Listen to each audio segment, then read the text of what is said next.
What's up, everybody? Welcome back to another episode of Devin the Bear.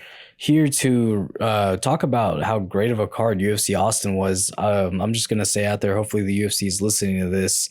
Doubt it, but still, that'd be cool. That we need to start having more Texas cards. For sure. And if that's how it's gonna be, if the crowd is gonna be that into it, like even the few decisions that were on that card, they were into it start to finish. Yeah. And Houston's just the same. Yeah. So.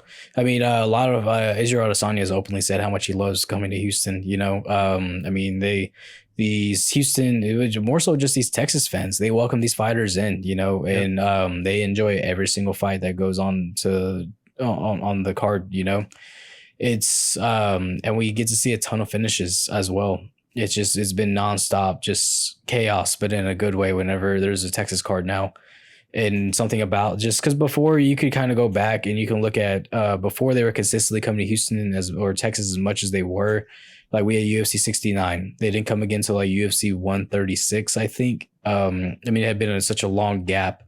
And the cards were good. I mean, they were fun cards to watch. That's where we saw GSP versus Matt Serra.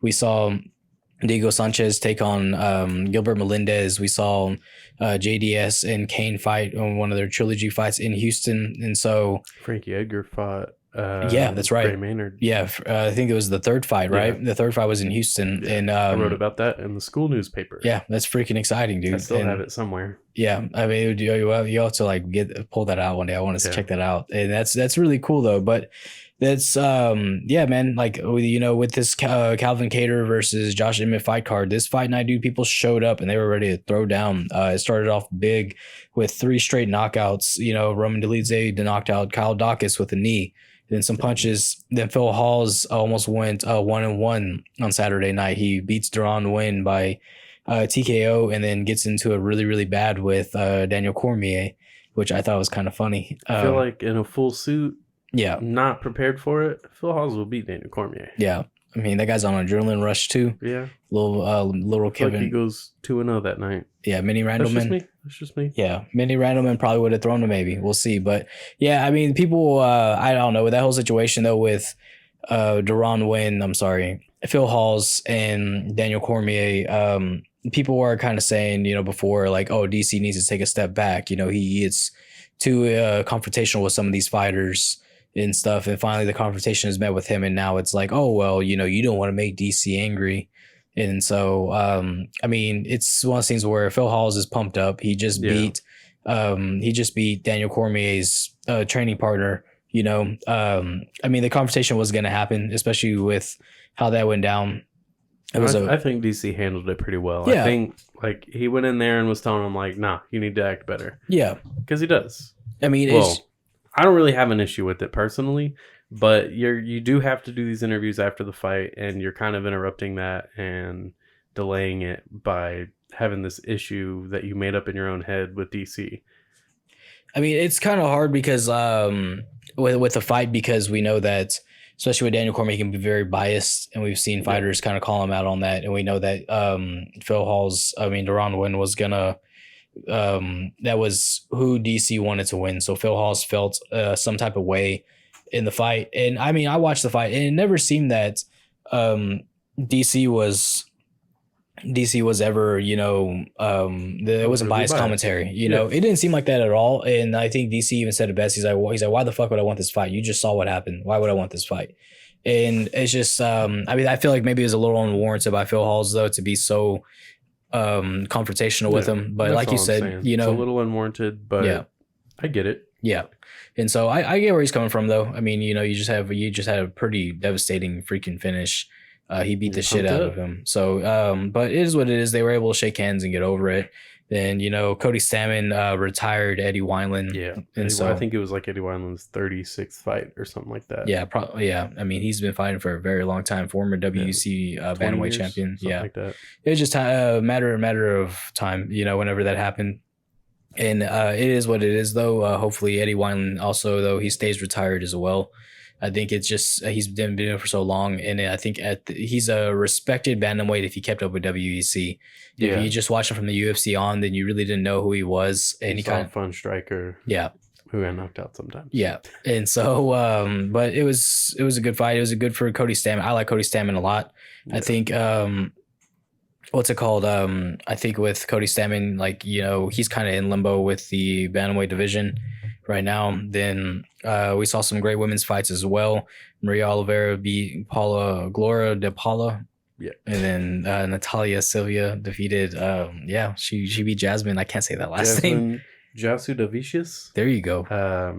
Both those fights were really good. They are 2 of, was it 4 decisions on the card? Yeah. And all of the decisions were pretty exciting fights. So those 2, even though they were decisions and the rest of the card was finishes, they were very exciting. Yeah. I'm actually really surprised that the Oliveira and De Paula fight didn't get neither of them got finished in that 3rd round, because they were going after it in the 3rd round. They really both came in there and turned it on.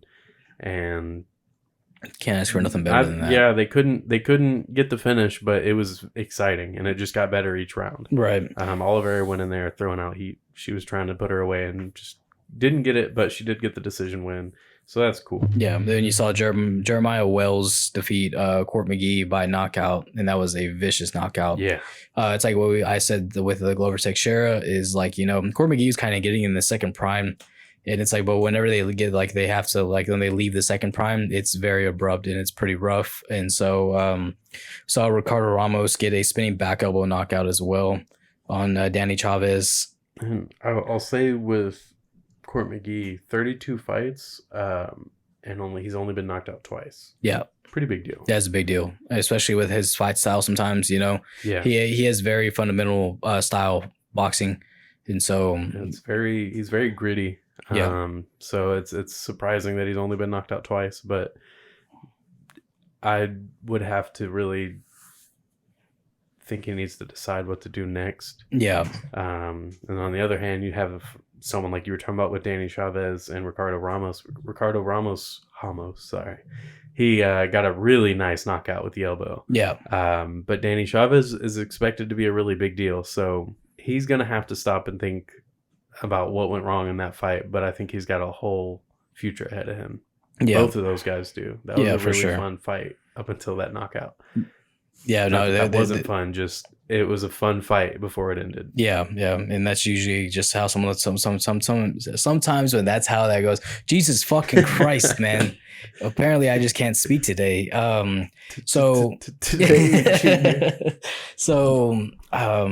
On to what we're really here to talk about, though. The opener on that main card, what we've been talking about since it's happened, is Adrian Yanez getting a first-round TKO over Tony Kelly. And, man, these guys fucking hated each other. But they kind of came out of nowhere, too. Tony Kelly was just running his mouth, flipping everybody off. Yeah, I think what it was, though, man, what started it all was, you know, Tony Kelly had made some comments while he was cornering his girlfriend's corner, and I mean, look into it. I really don't have to repeat that, especially on this platform, you know, but because it was a controversial take of what he said, and a lot of people started tagging Adrian Yanez in it. So I think that's kind of what started that whole heat between them two, is that, you know, because they wanted Adrian Yanez to put it on him, and then leading into the weigh-ins. Granted.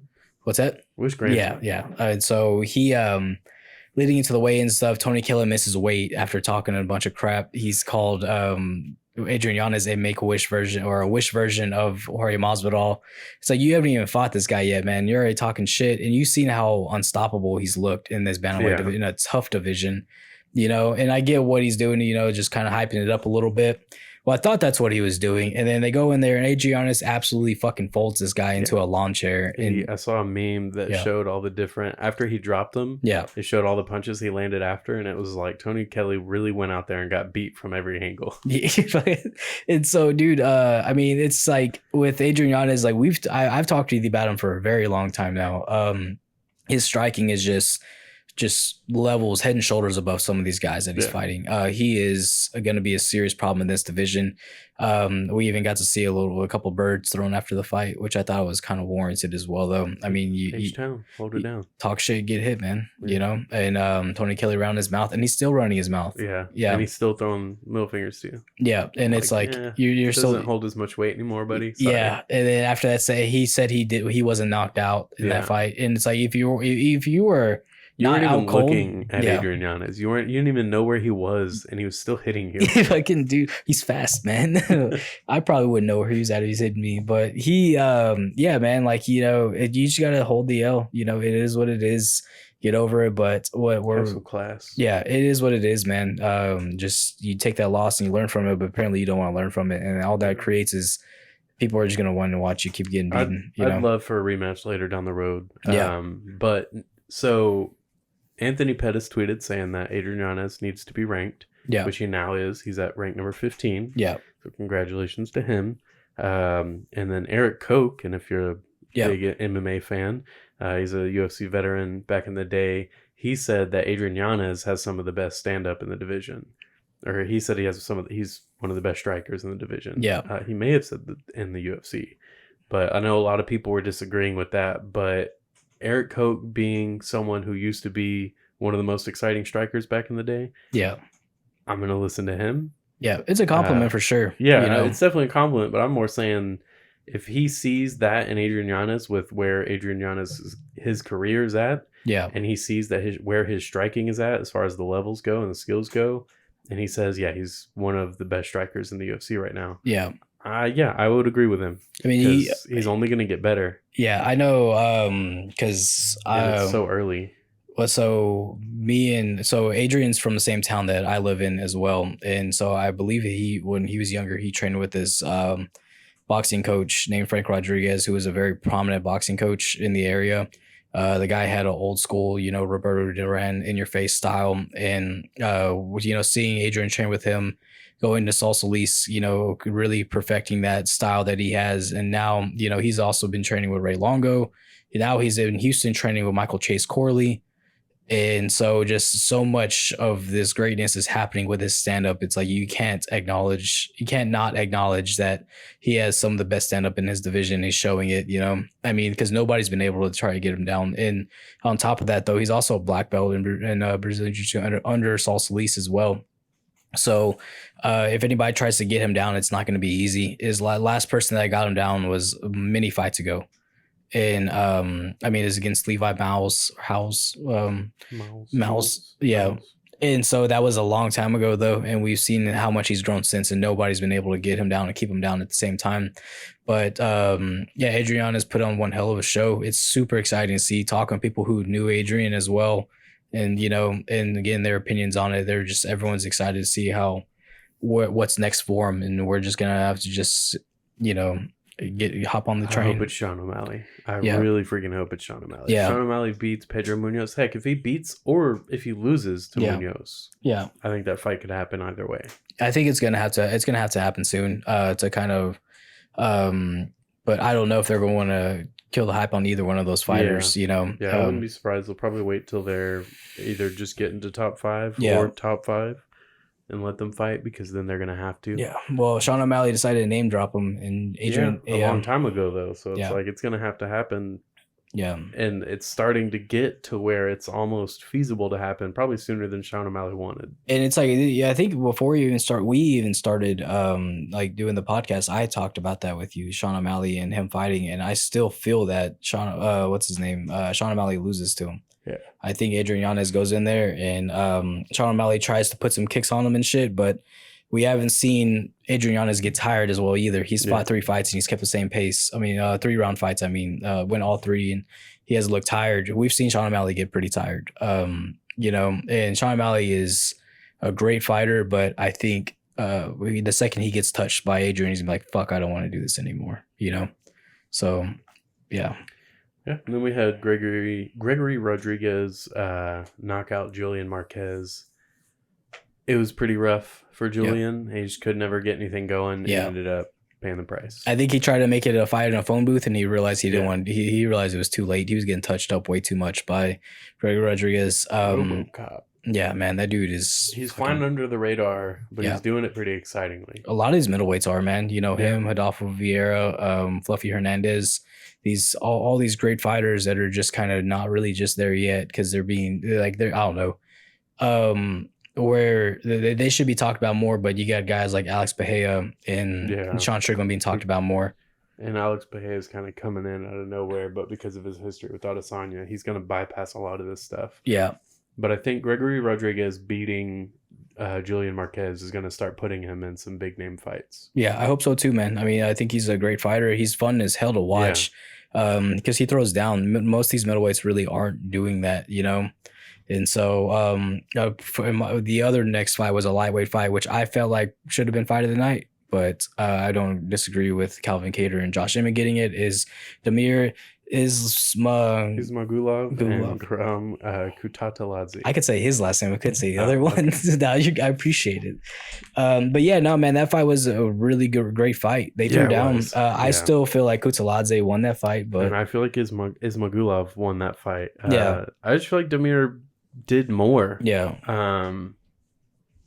Yeah, I feel like it almost kind of mirrored Kattar and Emmett a little bit.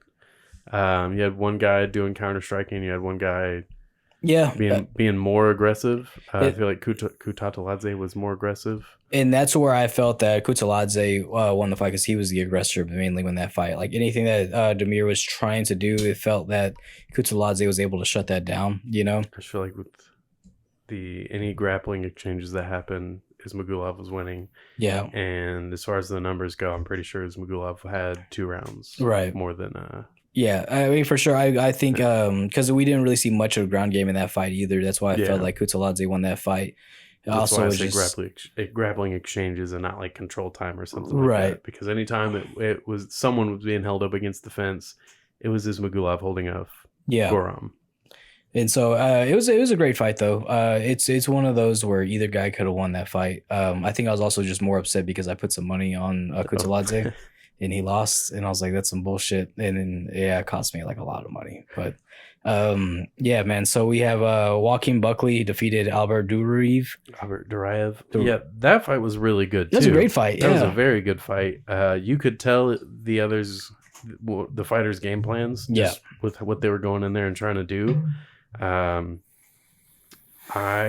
first round was definitely Duraev's. Yeah, he was just able to kind of keep Buckley from going off anywhere. Yeah. But then that second round, Buckley came out and wasn't having it. Yeah, no, Duraev couldn't get it to the ground. And Buckley, that's what I was telling somebody, is just like the way that Buckley's hips are and with his stature, it's really hard to get a takedown on a guy like that because he's explosive, you know? Yeah. So when you have an explosive guy like Joaquin Buckley and you try to shoot for his hips, I mean, that guy's going to be ready for it. But it also seemed that Buckley could just throw anything at Duraev and it was going to land, you know? Yeah. After a while, it definitely went that way. Yeah. He dropped him twice in that second round. He was throwing everything at him. And it was he just knew that all he had to do was throw a punch and it was going to land. That last time he knocked him down at the very end of the round, I feel like he could have finished it. Yeah. If he didn't stand over him talking crap. Yeah. Yeah. I'm glad the doctor stopped it. Yeah, me too. I was pretty. I feel like the stoppage was warranted. I mean, that guy was. That's why I told somebody is like, you know, if that fight would have went into the third round, he was going to get knocked out. There wasn't going to be any comeback from him. I think he just had taken way too much damage from such a hard hitter like Joaquin Buckley. And man, it was a great fight though. I enjoyed every second of it. I mean, you know, Duraev showed a lot of heart, but Joaquin Buckley just showed that like, hey, like I'm still a top dog, top prospect in this division, you know? So for the co-main event, we had Kevin Holland defeat Tim Means by Darce choke of all things. Yeah. Dude, I didn't expect that.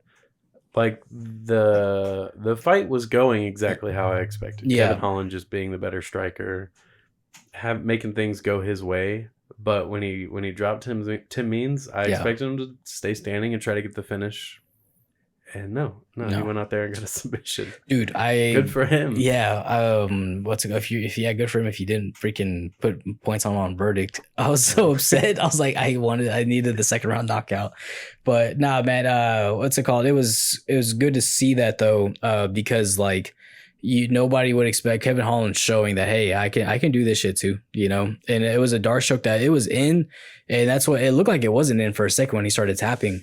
But it's like I was explaining to somebody is just like, because I felt it wasn't in for a second and it looked like Tim Means just tapped because he was also rocked pretty hard. And I mean, it was me and Andy talking about it. And I was like, man, I just think Kevin Holland has such long arms that he was able to sink it in without having to get it tight, you know? Yeah, I wouldn't be surprised. He can get the leverage he needs without really having to put that torque. Arm strength. Yeah, and I think that's what it was. And so, but yeah, dude, like that just showed that Kevin Holland's evolving. I mean, instead of going for the knockout, like I'm sure he would have a couple of years ago, he just was like, nah, I got this choke. Yeah. And went for it. I mean, it was just really good awareness by him, you know, and that dude's showing a lot. And I don't know, I would actually want to see him fight one of the Diaz brothers before they go. I think it'd be a fun fight. It would, but I feel like Kevin Holland's above them now. Yeah. Like if he fought them, it'd be for the name power, and that's it. I'm okay with it though, you know, because I'm not against it. Yeah. It's just, I'd be like, okay. It's like he took a little detour, and it's like now time to get back to trying to be a champion. Yeah. Did you hear what he talked? He talked about that recently. How he took shrooms and saw the future. Yeah. I was like, yeah. And so, but I feel like fighting any of the Diaz brothers would be a good boost in his stock, you know? Yeah. I think him and Nick would be a fun fight because Nick wants to have one more. So why not, you know, Kevin Holland would be more than happy to play into Nick's style, you know, just like Nick. They need to put Nick against some other, like him and Robbie Lawler. Yeah, made sense. Yeah, you put him against someone like that. Who do you think they should put Nick against them? Like honestly, like I'm trying to think of other guys that are about. He's got to have to fight a middleweight. I don't think he can cut down to welterweight. That's for sure. That's a hard fight. Yeah. So it'd have to be somebody at middleweight. If Jacare is going to keep fiting, no, he's cut. He's cut. Okay, okay. I was gonna say that you could do that, and then they can both leave together. Because remember, Munhoz broke his arm and then he got cut. Yeah. So, I don't know, someone like that though. Yeah, someone else who's older and on their way out, or like him and Nate. Even then, you know, with Kevin Holland. Oh yeah, I would rather Kevin Holland fight Nate. Yeah, I think that makes more sense because at least Nate's been competitive in that division. Exactly. You know, I see what you're saying. So, but yeah, I don't know. I just think for the sake of giving both those guys a fight, that how they both fight, but just the way that Nick looked in his last fight, it's just super slow. Yeah, it looked like pillow punches, honestly. I ain't trying to be a dick, but it was just, that's what it looked tell like. After a while, Robbie Lawler was holding back. Yeah. He wanted more, that he realized, you know, it had been so long since they last fought that he wasn't going to get what he wanted, you know? And so on to the main event, though. Josh Emmett comes from out of nowhere and gets a decision win over Calvin Kattar, who's been a top dog in this division for a couple of years now. Calvin Kattar even shut down the idea of helping the next big thing, you know, jump over him. And he coming off of a serious win over Giga Chikadze, and fights Josh Emmett, who's now going to be, I guess, top 5 for sure. I would imagine. I mean, he's had a slow rise, but definitely a rise, and it's only slow because of injuries. Yeah, it's not slow because he did have a couple losses here and there, but nothing major. Yeah, he's really good. Everybody knows that, and now you can't question it because he was able to stay in there with Calvin Kattar. Yeah, I am fine with that fight going either way. I don't really care if it went towards Kattar or if it went towards Emmett, because I think both guys won that fight. Yeah, I mean that's what you know. You look at Josh Emmett. He's only lost twice in the UFC. You know, and his only 2 losses have ever been in the UFC against Jeremy Stevens. People are actually bringing up that loss like it still mattered. I didn't really get that. Those losses with Oliveira. Yeah, Charles Oliveira doesn't make any sense. It was a long time ago. Yeah, and especially with Jeremy Stevens, like there was a lot of controversy around that knockout as well. A lot of shots to the back of the head, but it just but that's when Jeremy Stevens was like on his tear to the title in the featherweight division as well.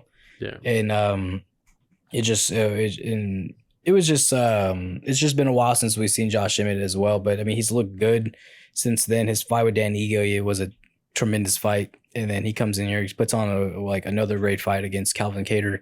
You know, with his style and his stature, I mean, he knows how he has to win these fights, and I think that's exactly what he did. Yeah. And I would have liked to have seen Kattar be a bit more active earlier on. Yeah. That's definitely why he didn't win the fight. I would, if you were to ask me. I think they gave Emmett the fight because, or the 2 judges that gave it to Kattar were just because Emmett was very active from start to finish. Yeah. And I think Kattar was kind of coasting in the first couple of rounds. Yeah. The second round, I think I gave him this. I gave him the second, fourth, and fifth round. So I had Kattar winning, but I have no issues with him at winning. He was just pushing more in the first 3 rounds. Yeah, that's what. It was just what's that with. It's like what we talked about though. Is it's something that these New England cartel guys have been doing though, and it's costing them a lot. It's just trying to win a point fight, and it's like I understand they have incredible boxing over there.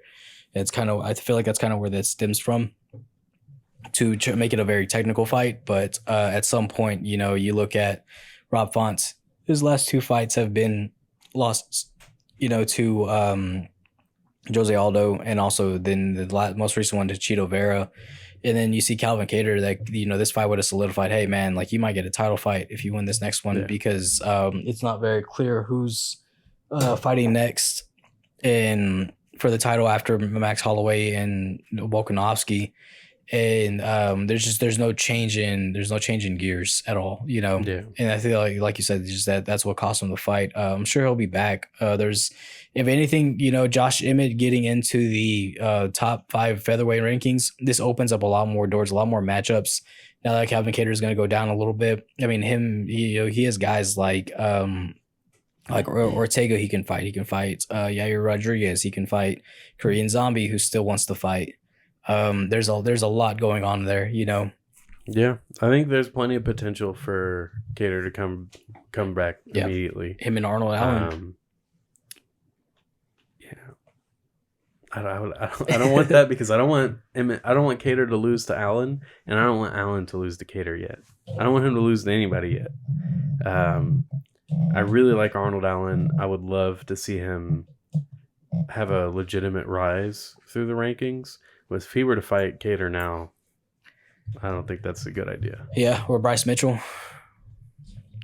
That's tough too, because I don't want to see either of them lose. You know, I'm a big fan of both of them. You have such with the featherweight division though, man, it's a very stacked division, but it's becoming a stalemate though. Like a lot of these guys haven't really been fighting each other very much, and now we're seeing some movement with, you know. Now we're finally going to get a final stamp on Holloway and Volkanovski. Yeah, we're going to finally see Ortega and Rodriguez fight, who they should have fought each other a long time ago, honestly. What happens if we get a draw? That's going to be hilarious. Oh, freaking die. Dude, I hope that happens, because they're like, hey, man, because they keep talking about all these quadrilli fights having to happen. Yeah. So, hey, this is just one card of nothing but quad fights. Yeah. I think it'd be fun. You got cool. McGregor and Poirier. Jason Figueredo and Moreno and freaking Holloway and Volkanovski. Did you see Jason Figueredo talked about going up weight class if they try to book him in Moreno again? Mm-mm. And Dana didn't care at all. He's like, okay. Good. He's like, okay, if he wants to go up, go up. But we'll just make that for the real title then. I know that Moreno's taking his fight with Kai Kara France. Yeah, with Kai really seriously. He was like, I think the 2 guys he just beat didn't take him seriously. Yeah, I'm not going to do that. Yeah, and I'm like, that's good, because I want you and Figueredo to fight again. Yeah, that is one of the most frustrating trilogies I've ever seen. Yeah, it's just I don't know. It's crazy as shit to me that these guys still have to fight each other. But I mean, it's what happens though, and but I think Moreno and Figueredo, Kai Kara France, that's a great fight. They've fought before too. So it's going to be another good rematch that we're going to see. It's funny as shit that now we're seeing all these guys that they try to like wean out the prospects, and now are all at the top, and they all have to fight each other again. Yeah. You know, so we're going to end up seeing that again with a lot of these weight divisions too, just because like we were just saying with Kelly and Yanez. Yeah. We're going to see them fight again, I think, if Kelly can stick around. Yeah. He's a great fighter. Yeah. He really is. Like he's going to have to change some things though. Yeah. He is a good fighter, and what he did to Randy Costa showed that, you know, because Randy Costa is a problem in that division still, as long as I think what his problems are is his gas tank. I think it's his biggest problem, you know. But because he gasses out by that second round every single time. And I feel like that's going to be the problem for Randy Costa, you know? Yeah. So, yeah, that's the featherweight picture right now. Talking about a bunch of rematches. Yeah, but yeah, no, it really is about to be a bunch of rematches. So it is what it is, though. We're here for it, and we're here to talk about it. Yeah, let us know your thoughts on this recent card. It was really good. I think it's the card of the year, Yeah. at least so far. But I think it's going to be card of the year. It tied the record for most first round knockouts, and I think it's got the record for most knockouts. Jesus, really? Yeah, I think so. Or most finishes. I could be wrong, but yeah, let us know your thoughts. Share your Adrian Yanez memes with us. Yeah, could just always tag us in your Adrian Yanez memes. They've been really good lately. Yeah. Poor Tony Kelly. Not really.